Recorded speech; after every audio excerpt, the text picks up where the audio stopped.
Ia, pati mai tātou nei aso. Maulunga le vi inga le tua. Atala whatu le tātou kalesia mamalu. Ma nei e tele le aso nafi. Aftai atu le sunga atu tuatasi. Whai ia masui. O le onga tuspa ia. A lo le tau. Ma lo le ngā lulue. Ia le tua. Ia. Aftai fo ile ya Teresa malato team la ukuka aftai tele lava ngā lulu e nafi haleluya pi kaule saule haleluya o toa o fia moi por fia ai ia ave sau ata ile tangata na yu talani fai ai malo le soifua maua haleluya 1 2 kau kukula kiki ai lungala tai lava osi ia aftai le nei tai ao atalo fatu ni sio fo mai le nei aso o asiasi mai po fatasi mai ia mana ia tele le aso na nafi fele ia sa ia ai o pisir pa ngai kele le certificate al tamalo le no mo anafia ya mese for sunga ya se manuma montafa male la inga ya la tu umasa mo wala tu spasia nafi ya mo lunga alvi inga le tua haleluya ole se ifatu lo ofisili oi e lan tavale e ave tavale mai lo tavale si lungolo ia tele tato fai tavale fai kavale uma tato wa ngale lo tavale mango ki sau so fangua le tai ole nei ile lotu sau lo tavale oinga na service lan kavale nei tausang oi le service ngalan tavale nei tausang si lungolo oi e tele ala u vanga ele se vesinga la kavale ele ya vesiaki tavale ola me ole siaki ele tavale fio lo vale pole por pis ole olanga fale cristiano e fai foi masiaki e tauanga fai masiaki e o foi le faltino to anga siaki lo tavale e ka fu nga siaki lo tino e sa nga me tau wa menga ka ngo koi pe wa ka o I me o kuli fa pe ke la kiki pe matua e siaki an me ka wang siaki wa ale siaki e ma wa menga ka lo ngungu e pe pipi vai ya e siaki foi la tino ole tino le te soifuama yelo tino e famalitus pa ia ole fale na ole nganga pa ia e no foi le nganga pa ia e te tau foi langa teu le nganga pa ia oile lo tino o lo nganga e tau foi ngasiaki tau sanga uma e alu tanga telefomai e siaki ai lo tino lo na mafau ai alu la fomai ele siaki lo wanga fomai nga fomai sa mo fo ele palua me e palu afa mai ola e kamilo ai ole ya e se foi la palunga ele ai la ile tu fale nganga e ka foi nga siaki le leilo wanga ia ole falsala ole fale mai ta se foi nga fa winainga o le fale sa, o le fale o le atua, o le ainga, o le fale te saue. Sau niuni ai oe mo le vaiaso, fa wailo fa tuatua, e te vivi iai, o na fa maile o le afionga le atua, au ane i tu la fuai lo sau e te vivi i le vaiaso ia. O le anganga fo ila, e te taulava o na langa i ei teimi e pefua ai le mea. E te me pefua i lo wanganga. Whawhenga pefua lo wanganga. E lea ia se sio ola i le tino ma lou tangata ua atoa. Mea ngā whamaila fio ngā le atua, ia e ngai oina, ngai oi lou whatuatua, you have to work out your salvation. Yas uma, ia whafowina, fo i le mawhauwhau. Whafou le mawhauwhau, yas uma.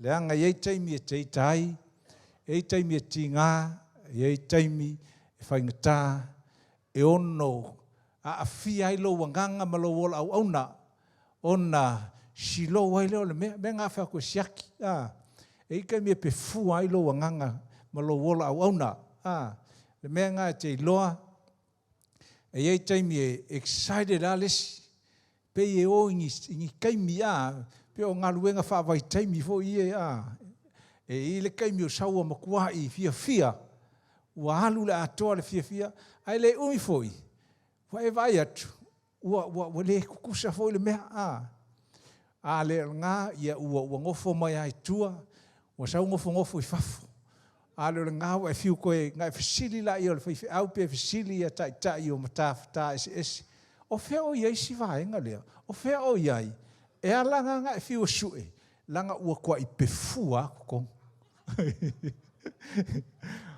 Hallelujah.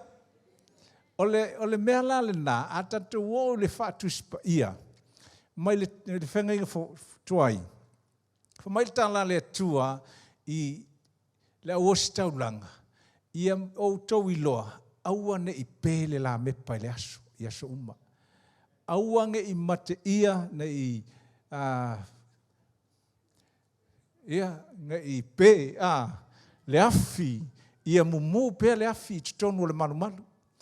Levitiko, se furuma le lua e te mauai, wha solo ai, wha mai le atua i a Mose, whai a Arona ma le a ositaulanga. Ia ola pēr le afi asa uma. The fire must burn day and night. O le fire la, it requires e mana o mia le suau. E ola le suau. E pea, oi le afi. A le aila le suau e sapalai ai. E pea ma peloa. I le tū whaaleanganga, o le tangata whaaleanganga, e te taunga whawhanga le suau e o lailo uanganga whaaleanganga. Ona e o laile la ia ma e fia, ma e tau siusi, ma e auna ma le fia i luma o le atua Amene. O le mea la, e tele ia vai taimi o le tausanga, e whai ai le, e te saula i le wharsa. Na e whaalongo la i e te whaalongo i a o onga ese i le tausanga atoa. Tele ia mata upu māneia e launga ina, a o ina. A iei taimi o le tausanga, e te tau ona iei ni mata upu e toi whaamumua i le afi. Me le ta o le revival pe awa i atu, ua kau pēa le afi, ko revive. Leanga o le mea masani, E te tau la o le tatou mata upu la, lea o le a o ina, i le nei fo i vai taimi. O le toi whaamumuina, ma le fufuluina, o oe. Must clean, reclean, ko e whaamama me uma. Ona ua lata mai fo i kiusimasi, lata mai le tausanga fau, taimi o tuanga.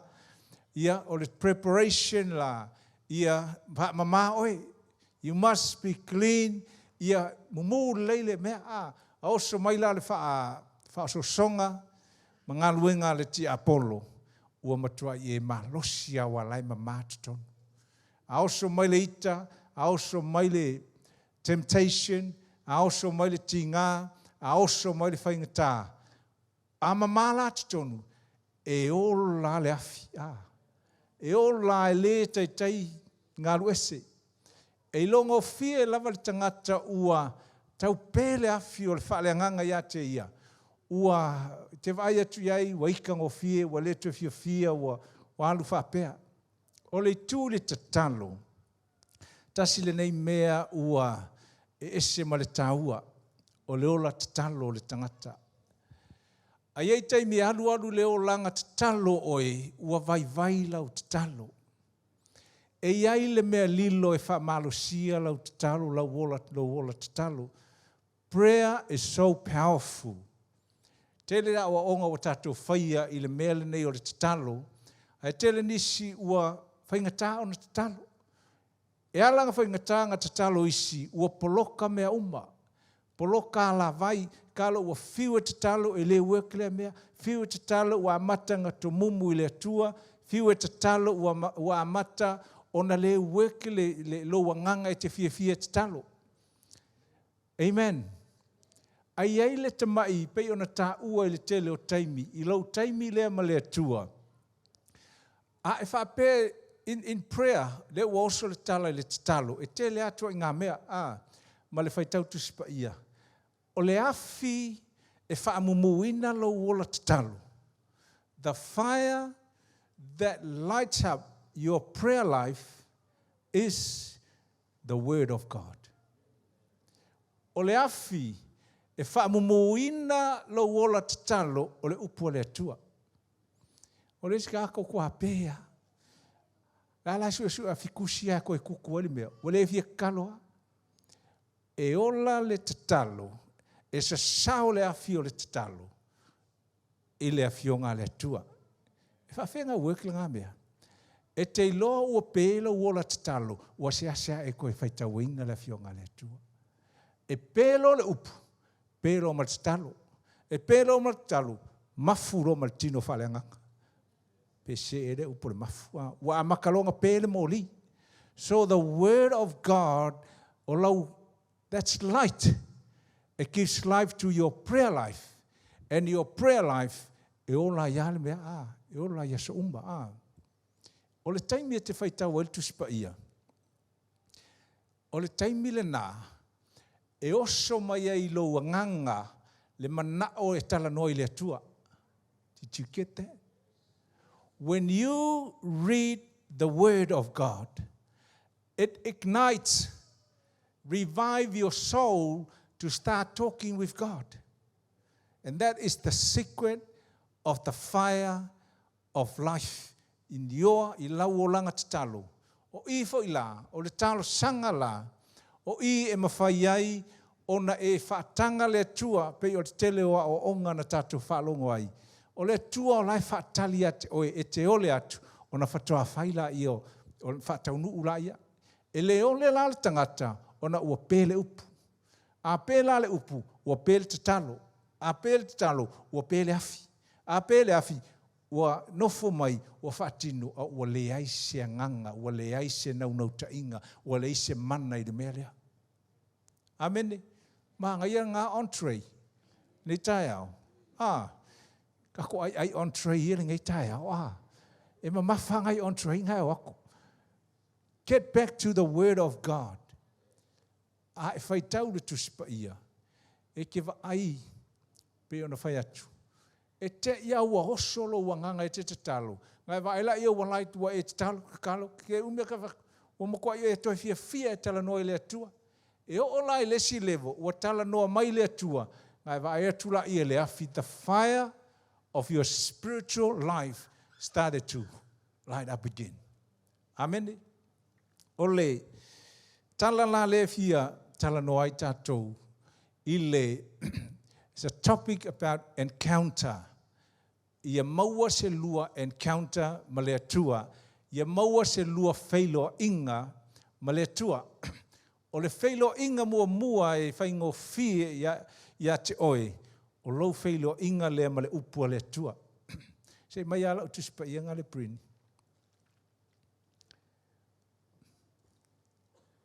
See the word, o le upu lea le atua.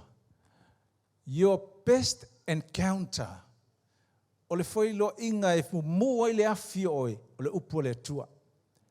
The word of God. Tele tangata, o le wha mua inga le upu.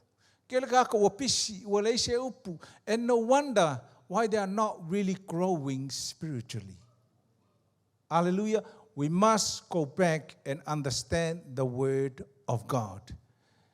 O le wha lawe, a whaikau e lesi le upu, E ngā whai tau ele atoa le minute, wale fia whai kau. Wale to fia whai tau, o na apa leo le 5 i le telefoni. E sa ole ngā. If you are honest, we all struggle with that. It's a new life. E iei lala u telefoni, e iei le tusipa ia, a silia u whai tau le kusile malofa pia. It's so powerful and beautiful. Lea ngai pe e te tango atu, makwhai e au notu, o le telefongi, e le umia ai pe le telefongi. A o ila, e te whai tau loa, ua rua whailoa i ma le atua. Ua e whaalongo i le leo o le atua. So, e ka le sia, a whapea e le o yeise lua encounter ma le atua e ala i lana upu wa te tau nei loa ona e toi foi i le upu a le atua. Aleluia. Talo i le anganga pa ia e watu se upu, watu se mea te whaitau ai. O le mea lea, na whai mai le tusi le salamo, e wha mua e le atua lana upu na ilona suafa.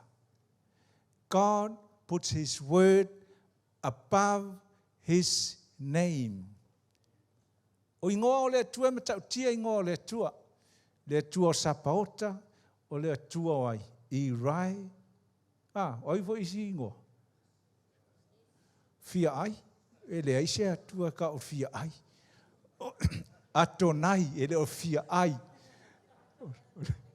Oi? Ellen, e lo o ese le suafa. O suafa i o le atua, they're not really the names of God. They are the names of the places where God performed something. O Irai, Jehovah Jireh, Jehovah Irai, o le mea lea sa whaia i le tua le vāvenga o le whai ia Aperamo, o na whai ngoa aila ia o Jehovah Irai, but o Jehovah. E matau tia ingo Jehovah, wha mai la tala tuspa ia. Au whalongo longo alesi, o le hasa o kala whiwhi, au longa whai mai, o longo winga, ia, e fwoi le si makaupu, e wha makala la loko ai ngā mea, ai kuku mailo mawhau. O ingo uma o le atua, wha mai le atua, e wha silia te aula o upu, nei lo ungoa, yo ingoa, ai sea le me wha silia Jehova lana upu na iona suafa, te leona suafa. Leanga a le savali le tangata ia na upu, e le te tau ona toe talitonuina le tangata ia na upu. If the person's words o lau upu, o upu le tua tula fono, a whapea lai le whaia le tua lana upu, ki ngāre makau kia longa ingoa. Ua wha amakanga tau te tangata le matau tira o le tua pea le folo le tua ia na upu. O maua mai ngā mea. Pe wa kau papau pe kau do loko. Ia. O le. Whea ngai ngā lama le atua. Le la tatou whaitau ai. Il tusia yopu se sua lau. Tusia yopu. Yopu fast food ma le lua. Whai upu e 5 ma le whai upu e 6. Ia o tala uma ia ua whai atu. O lau loa le la ko ngeki le nganga pa ia te tonu o whai upu nei. Iopu whālua whai upu e 5 ma le 6. A whai tauai ia sa o whaalongo ia te oe i le whaalongo o utalinga a o le nei ua wawa ai atu o mata ia te oe o le mea lea ua ou ino ai ia te au ua ou salamo fo i le ele ma le lefu. Le efu i le efu ma le ele i le ele. Whamai le tala iopu, wo ino ia te au. So whamai la ia le tatu, whai upu ia na. Sa o whaalongo ia te oe, i le whaalongo o utalinga, a o le nei ua vaai yo u mata. O iopu. Sa encounter na whailoai, sa iele special encounter a iopu ma le atua. O lau whailoa inga ma le atua, the upu pālangi o le encounter, having an encounter with God, the first pe ona ufatu le whataitainga, e ala le lau te talo, ma lau whai tau tuspa ia, o vaenga mua ia, e mawhai ona lua whetai ia i mai le tua. You can encounter the Word of God and the Spirit of God. O le whailo inga ma le tua, e mawhai na lua whailoa i ma le tua, e ala i le vala au. There is a calling that enables you to have an encounter with God. O le si tangata e alua lua whamai wa o langona mai le atua. Wa o langona o le a o walu o te pese i le worship team. You hear that? Mea ngai alua lua wa o langona o le a o walu o te ngalue i le Sunday school. O le vai aso le ante nei. Nga whaikako Sunday school. Ia ua mana na o le Dipad me le Sunday school. Ai vala au atu le atua ia te oi. Ia mana o mia le fisoswani le Sunday school. The calling, the encounter for calling. Whamaila le tato altu spa ia. Ina ua mana o le atua e sue se si sau e la vea ilo na nuu. Ona vala au la ia o Mose. O Mose la. Sa vali me sa manofo i le tonga vau. Ai latu ia Mose. O la mea na vai e Mose. O le la au lai mu, ua mumu mai le afi. Alai o talanoa mai le la au lai mu. Ai se siwa vai se la au, ai talanoa mai ate oi. Le ai, o ai la se si e fia vai se la au, ai talanoa mai ate oi. Ea? Ua le vankalango atu le la au ate oi. O le si e whawhenga ilo, e si la ia e la au lo whale, e ki la kuakau lo mo audu, ala ki nga alu, la kuakau ai. O lau talanoa mai, trim le leia ui. Ia lea i le whapenga al karangoa le la wa. Ai o le encounter pe a vala au e ei la le taimi e vala au ai o e le atu e whaisana ngaluenga. Hallelujah. O le tasi le nā whailo inga encounter with God. O le si vala au le tua pe a whapea ua vaai mai le tua ua e mawhatia ai ona awina mai lea e le tua se mea e whaali mai ai o loo soifua ia e manao ngā te lavea ili mea ngai te iai. This is another encounter. A o le encounter la lea tātou o te fia whao ngā ina i le tusi ai opu. O le taimi fo i e laile lei me uma. Ai te ua tupu mea leanga ia te oi. E ila le taimi ma whaina fasili le tangata ai sea me o tutupuai me leanga o lea le leilo uolanga. Why do bad things happen to good people? Who is a good person here? Skurunga lo wao. Lo inga koke leanga. Ele lei uma tato. Ai ai la taimi me tau tia la uola au au na ile tua. Ai ai taimi te vai atu. Ua kua ile anga mea la ke. Mea lua ke whailoa. Some bad things. E isi taimi wa e tatalo whai mea uma a laile ele o manui a mea ngai ona e ti ngālea mai whapeatu. O mea lang tupu ia iopu. O le tala la ia iopu lea la a whamatalatu. E le to e whaita wina ua malamala mai tātou. Whamai, o iopu o se tangata pito sili nā mea tonu. O iopu o se tangata maumea. O iopu a whaitau wale tusi o le iopu mua. Whamai o iopu na te tau fia le amio leanga ma leanga sala. O iopu o se tangata e matau tia e lumo le atua. O ia foi. Whamai e number one le lato nu. Le ngu unga o iopu. E nu me la tasi iopu. Ai ai le aso. Whamai la tala le tuspa ia. Ua o atu ai a ngelu i lumo le atua. Ai la ala atu foi. Ma le amio valea lea o Satan. Laku foi ma Satan, ya. Tato fai tau tuspa ia. Ma fau la ia. E iei te mi tatou te whapea. Langa ina ua uma le tala noanga le tua ma Satani. Whamai o nālu ese ai lea o Satani mai luma o le mamalu o le tua. Then Satan left the presence of God. O lono inga tau mai ai. E mawhaia ona iai le mamalu o le atua, a lai kukua e fu msakangi. O le mea la le tala tispa ia, na whai atu leo le atua ia Satani. O whea sa e iai, Whamai Satani, o au sa o whea lua i le lalolangi. O le fesili, o le hale mea sa kangi le whai whea lua. E whea lua i Satani e ta pē lau mōli. E ta pē le afi na ia te oe. Wa e pē lo le afi. A makalongo e alu tualo wolanga. Ma e koe alu ese. E fasioti ma whaumatia le finangalo le tua. Ma le afi o le tua na ia te oe. O le winga lea. E te tau ona tātou toi loa. Every day, as uma, taunga toi whawina me ia te oe. Whawhenga whawhau. E ala le whamama. The more you clean the vessel, ele eise poloka. Me ngai poloka, ele sink, ele whale a. E whamamala, o le tātou mata upula, o le whamamahino i tātou. Ina ia ola pēr le afi. Flow le lei, lo o langa, whale nganga mo le tua. La whamatalatu pēr la le tāua i le mea na tupu ia iopu, whaingoa iopu. Whaonga aile tala ia iopu. Whamaila, ina ualu ese Satani, o na whaiatu leo le tua, au le ialu ese. Wa e iloa e la au no iopu. O iopu na lau le tua le matautia o iopu. O lona winga a mafau la utala lewa umar whaiatu. O lai ola uma onga umu, o le ola whaale ngango iopu. Amene. Ola uma, o kei mea uma, matautia mea uma. Whamai fo ia whaile whainga ai lana whanau e te talo iopu molana ainga. Ai aila ia i le talo iopu, o lai makwai o kei mea uma. Ai whamai le tala le tua ia iopu, ia Satani.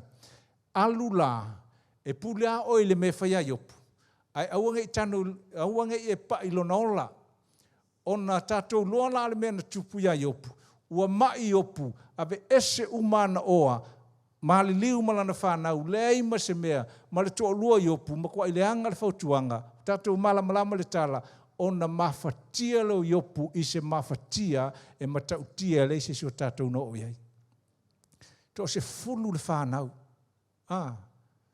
Whio ti uma. Lafu povi, whio uma. Ma moe, o oti, e o i au auna, o i whale, le aima se mea, o le mea la ia e mawhau iai. How can a good man oka se makaukia o lai ola le afi, ele i pepe o isi. Ola matautia angale, ai ua o iai whaingatā, ona fesili la i o iopu, le tua ai se hame o whapeai. E iai la taimi i lau savalinga whaaleanganga e o ai mea whapea ia te oi. Ona e mawhauwhaula ia, ma e whaiatu le tua, ai se hame o te tupu ai nei mea ia te au. You can ask that question when everything is going right. Ona whaiatu la i o tala, a tatou malamalama ua mai ua iopu, ua o la le tūlanga o iopu ina ua whaitio i le tua, ua whaiatu isi, o tala ia iopu, sa sili atu na uane i o whanau. Se le tua sili atu lo oti. Le tua o le asole nei, o te whaiatu ia te oe, o whea oe le tua. Ua amata o ngā tomumu iopu, ua amata o ngā whaitio iopu i le la mawhtanga ma le tua, o nau maila i o tatu lof le tala i woia iopu. Ua maila to whautuanga, ua atili ai o na mawhatia iopu. Ai wha maila tu sipa ia, i le taimi ua o ai iopu i le whaingatā, me toa e whaingatā, ai tali mai loa le atua. Kia ngā whasili le atua, ia iopu le atua. Wha maila tala le atua, iopu, ua levanga o matamata atu, au e alu i lunga, au e go through what you are going through. So se mea te whaingata, o lo tupu ia te oe, ia e loa, God is watching you. O lai kilo le ia oe, ia le atua ia te oe. O nisi o i tātou pe o le atali i wha mau oa. Ngā langa o le whaingata, leanga o leanga sala malanga mea leanga whai. Aina toi whitai ia ima le tua toi sau le tamā, na fo ima ia, o lai o kei ia tamā. Ele whape ngā la iopu, o iopu la, ele ia mi o leanga iopu. Ma kua i reo tātou whaalongo, ele maka ukia o leo langa iopu. Ai tupu ai mea whapea. A o la mea whapea i lo o langa, o le sona la lea, ia e mawhawhau iai. Leanga o lesi ua ika le atua, o le koe fialu le atua. O lesi ua alu ese ma le atua, o lesi o le koe fialoku, lesi o le koe fia foai, o lesi o le koe kalo, o le koe whaikau, o le koe kwa I ika ngā le fia whasikanga ka mea la iai. But this lesson will help you know what to do when you go through times like this. E kai mea testa I tātou le atua. Su e ilo wha, su e oe le atua pe mata e te tūmau. O le mea langa tupu. Whai atu le atua, iopu, sa ova ai atu ia te oe, I lo ti ngā. A ia e iloa, o wa ua whaia le lalolangi o maha. Ngo o whaia mea o maha, o leo ke pule ai. E o ola ia satani, e le iloa iopu. Nga whai le tala le atua satani. Ia, manga ia le pese nanga kousa. Toi, alue, mai au mea tō tino. E ia iar kai me koe whafo I mai e le atua mea tō tino. A ia iloa me whai. Ia e ono sai. E kau e ka kolo o sai e iopu. E ia I le aso. E ngai oi mai le atua. A wha avave. Fast forward. I lumalala tatou. Tatou malamalama. Nga tapolo uma mea le atua. A tapo lalo tinga. E tapo fo I manuia le atua. Pea e whaia I whainga wha le atua. Ona whai mai leo le atua. Iopu. Ia e tūlai. Ia pei oi o se tama o se tangata. Be a man and stand up. Aua e te toi mumu o ila. O lea nga whaile tala lea iopu. Sa au whaalongo. Ia te oi o talinga. A o le nei ua pupula o mata. You must open your eyes to hear what God is saying. O le mea langa whai iopu. I le iopu sfumal tasi. I le taimi lea na mai le whautuanga iopu. E wha mea iopu na whai. I le iopu sfumal tasi whai upo fitu. I le se furuma le iwa. Ia o le tatou se isu e lau tusi nā le tusi lea. On sai mai, iopu se furuma le tasi, whai upo fitu I le se furuma le iwa. Tatou whai tau whātasi mai ai, e loa ai ngai ke folo mai kako tusi le whai tau. Iopu se furuma le tasi ale upu o le tatou whaanga lea. Ona whamatala le main part o le tatou ta upu le taao nei. Iopu se furuma le tasi, whai upo sifu tolu I le sifu ma le wha. O mea nei e wha. A o I whai ngata. O mea I e kakaunga e whaia. Ia, a whai e te saunia lo loto. Ma wha lo atu lo lima. A whai ua I lo lima se a mio le tonu. Ia e ave mamauina. Aua ne tu mau. Amen. E wha mea te taunga e whaia. Pea wha pe o pele afi. Wha mea te taunga e whaia. E wha upopo I lau taimi ma le atua. Ma mea wha pea. E te toe whetai. Whai e le lua whetai inga ma le atua. Me mumua. Wha mai le tala le atua. E ala mai le advice na Avia iopu. A whai e te saunia lo loto. Devote your heart to God. Hello? O lo fatu. O lo loto ai mua. Your heart is the key e te tau o ngā kilingi. Whako a kilingi a isi mea. A le lei lo loto, lo fatu, lo wanganga.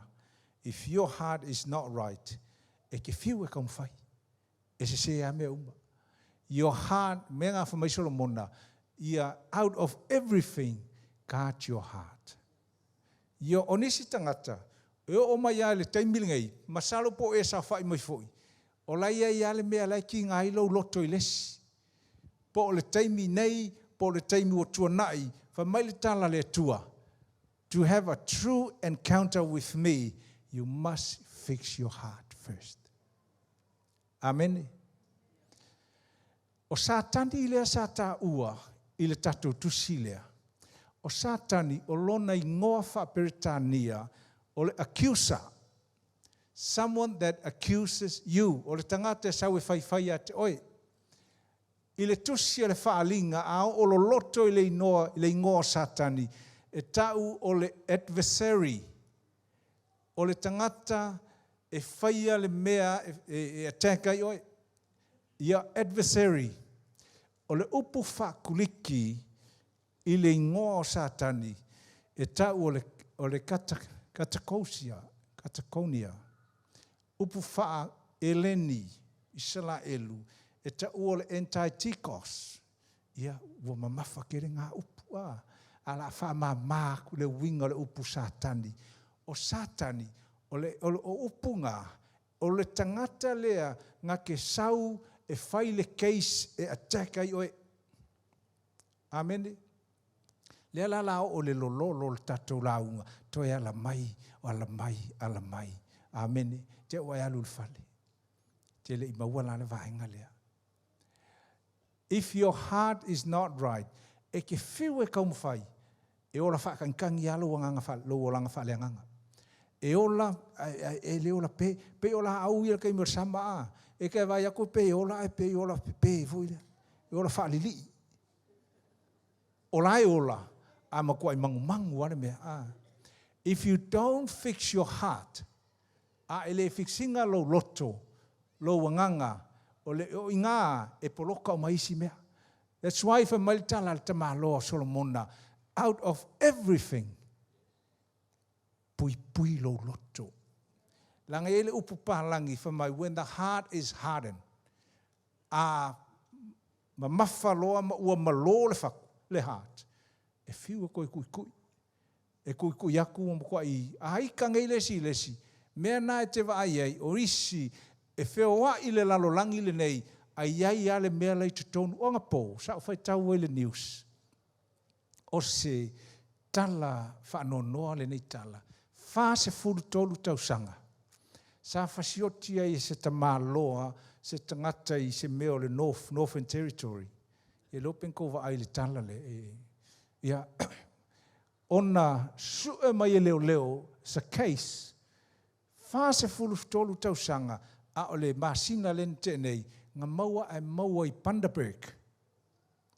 40 years of travel, this man, lai lunga le news, ua pue mai le ata, wha mai la tala, ngā trace mai ai leo.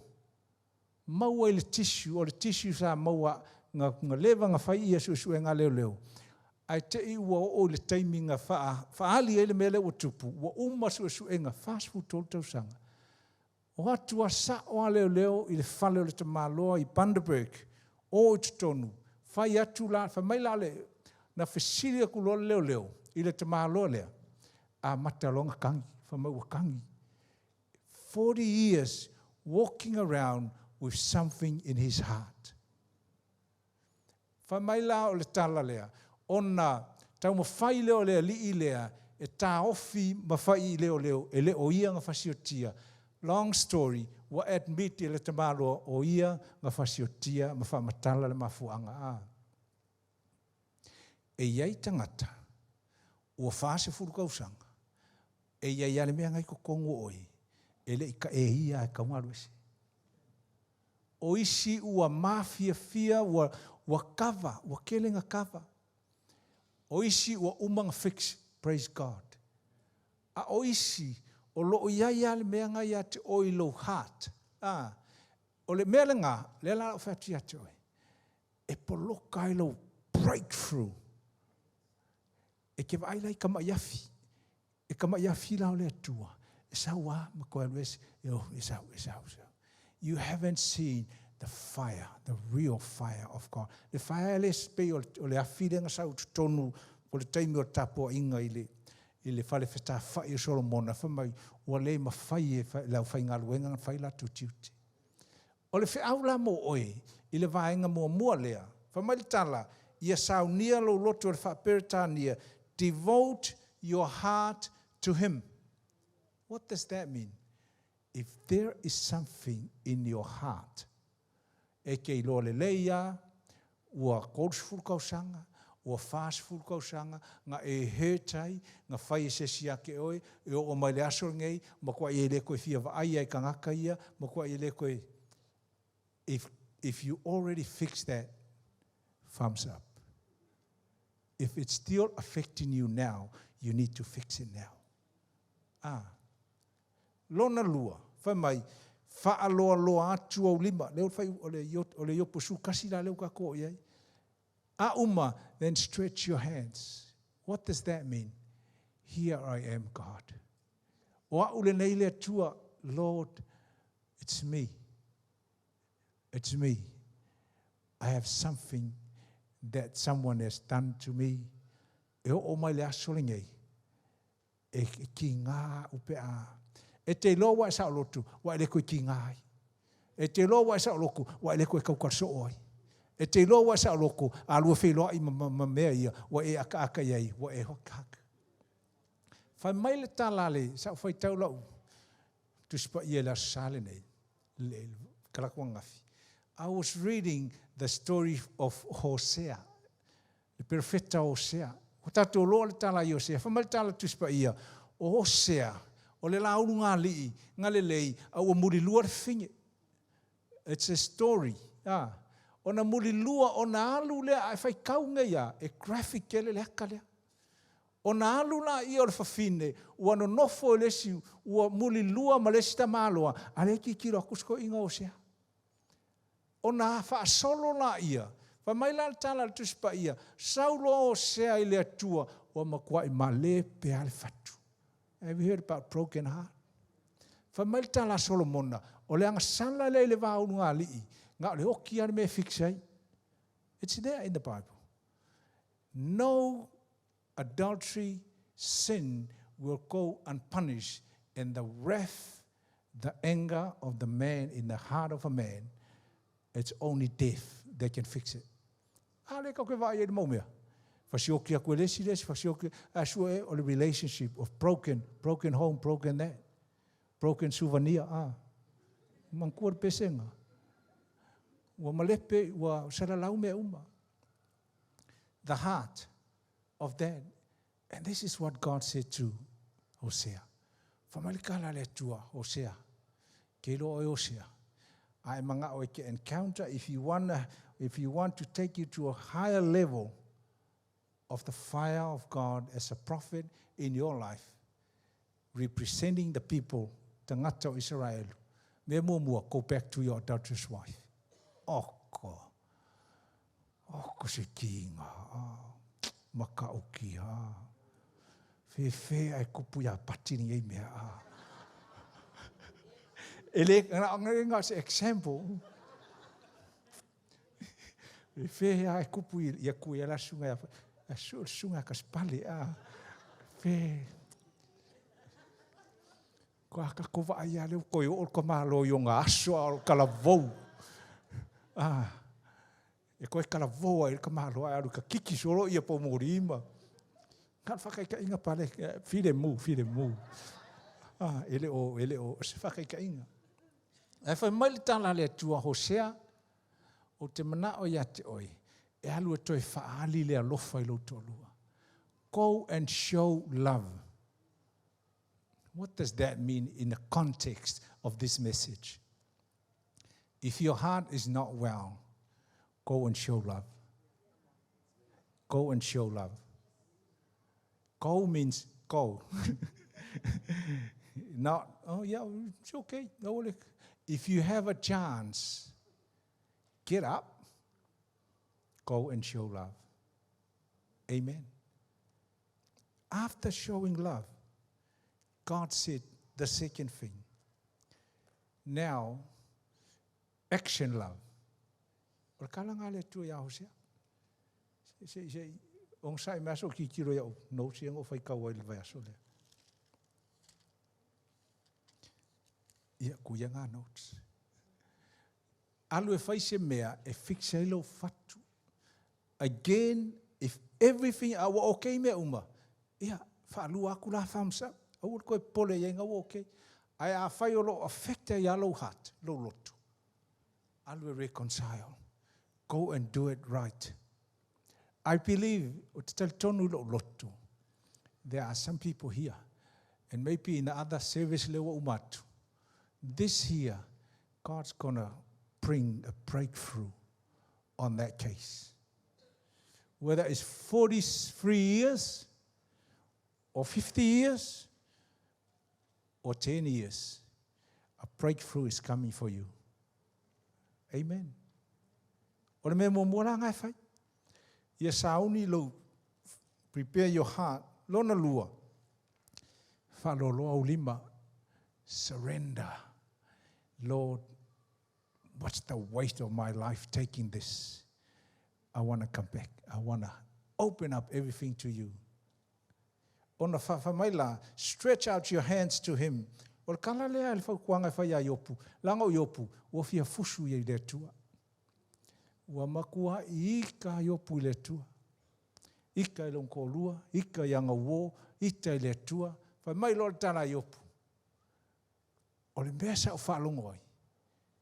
O ki le maramala mai. A le ua wa ai o mata.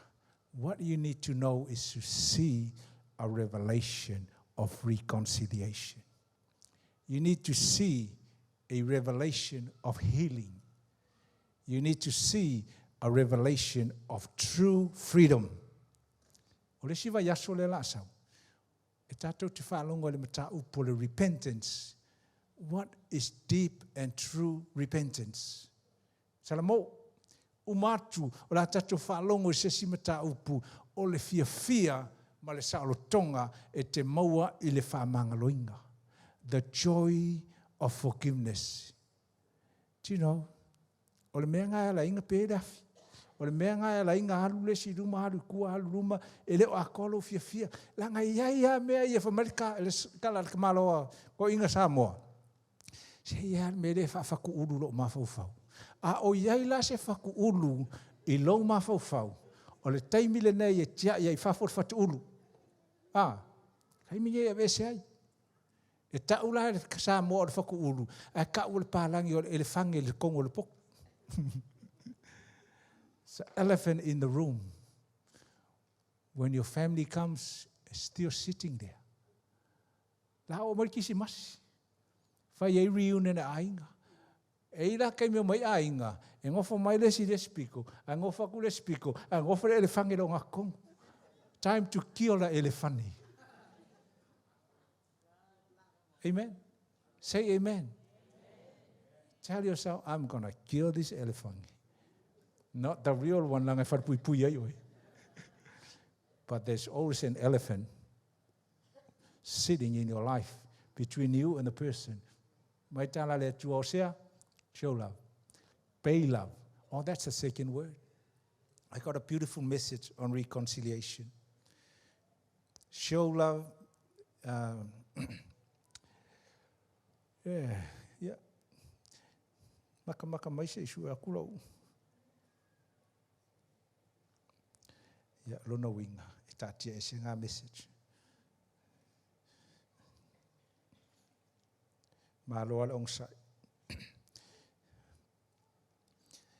E fafango la unga le asul ngai. Uma le saunga failia e umolo la la ele si au lokule yo ko la unga fo. Ko fa ka ko fo ngai. So ya fai de mu. So mai pas iriafi. Fai fa ka ma ko mai ka ko me. Stretch your hand.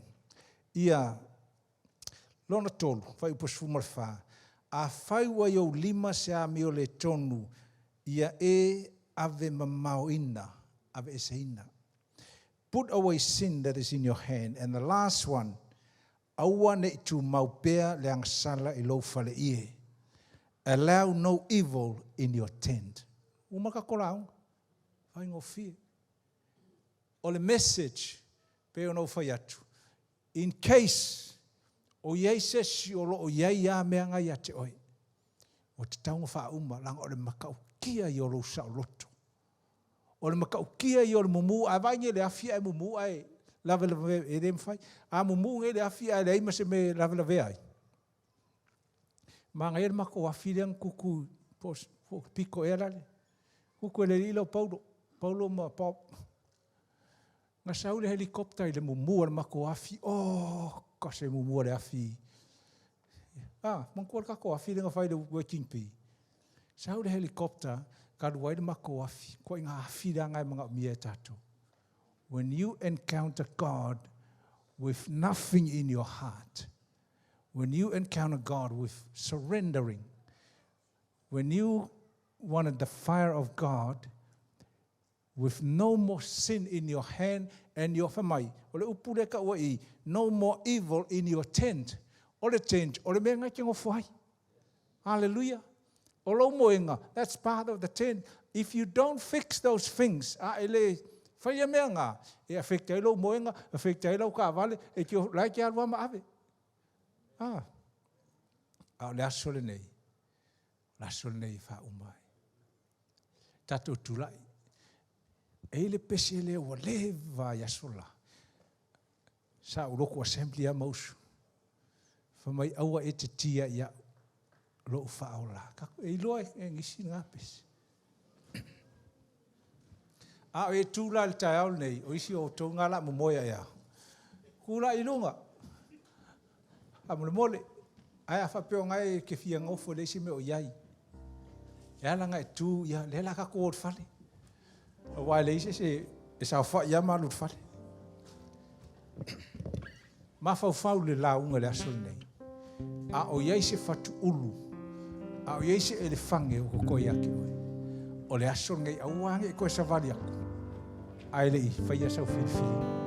O le reconciliation. E mawhainga whaatino isi vahenga langa leke le oi le ianu whale. E mawhainga e whaatino i lau sa vali mai luma i. A whawhewo e te le fia sa vali mai luma, ai na oe ama le tua. Whai atu i le tua. Rei mea ia o te manao e avesi. A whai e te tūlai mai nei. E te lei tu inatu lo soifua. Lo anganga, le anganga leo, le lotu. Lo heart. E whanau fawina i le atua. Ia suma i nei lau te taru mo oi. Amen. That's the biggest thing in your heart. E poloka. Poloka me uma.